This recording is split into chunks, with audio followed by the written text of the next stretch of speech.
My name is Chris. I'm the founder and managing director of Yumi Milling, and we are here at Yumi Milling in southern Zambia. Yumi Milling produces a corn-soy blend which is incredibly healthy and full of nutrition. One of our goals as a company is to provide safe and nutritious food for the local markets. I want to take you through our assembly line and show you how we produce our product. This is where our raw ingredients go in. We use a corn-soy blend because it's a very healthy option, full of protein and nutrients. Next, we move on to the extruder. The extruder is like a pressure cooker which cooks the product in a matter of seconds at a very high temperature. It makes the product safe and it unlocks the nutrients. Then the puffs go for drying. Once the puffs are dried, then they get milled and then mixed. This is where we add the nutrients, vitamins and minerals so that the product is very healthy. And then they go on for packaging.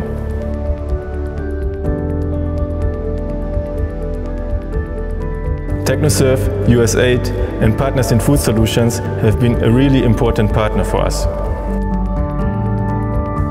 They helped us organize our factory here so that it is both efficient and safe. They also helped us with the formulation of the product, design of the building, setup of the processing line and regulatory issues. TechnoServe helped us organize all of our factory here so that it is the most efficient and safe as it can be.